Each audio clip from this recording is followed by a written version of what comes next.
Let f be a real valued function of n variables, x1, x2, dot, dot, dot, xn.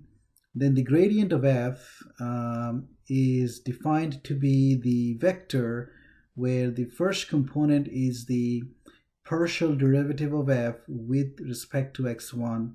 The second coordinate is the partial derivative of f with respect to x2, and so on. And the last component is the partial derivative of f with respect to xn. So let's do an example. If f of xy is the function e to the x sine y, then what's the gradient of f? Well, it's the vector where the first component would be the derivative of f with respect to x, which in this case would be e to the x times sine y. And the second component would be the derivative of f with respect to y, which would be e to the x cosine of y.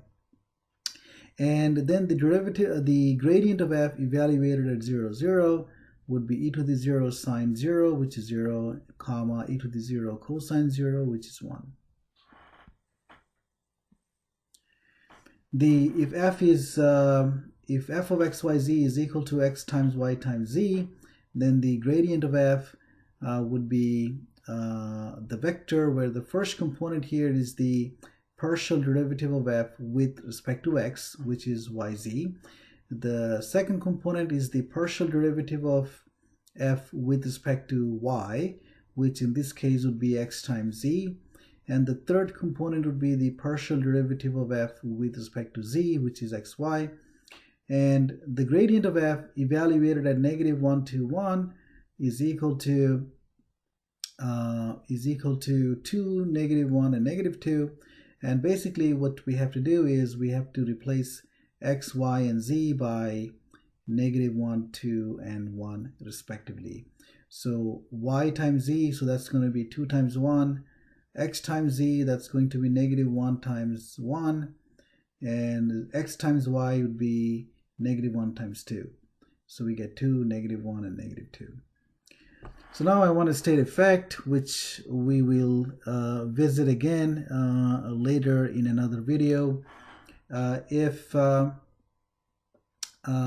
the pink curve here is a contour for the function f, or in other words, if the pink curve is a level curve of the function f, and p is a point on the curve, then the gradient of f at p is going to be perpendicular to the curve.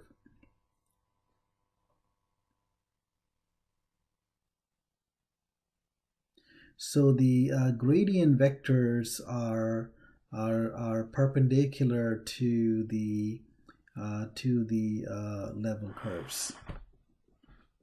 Okay, so I'll stop the video here, and I hope to see you in the next video.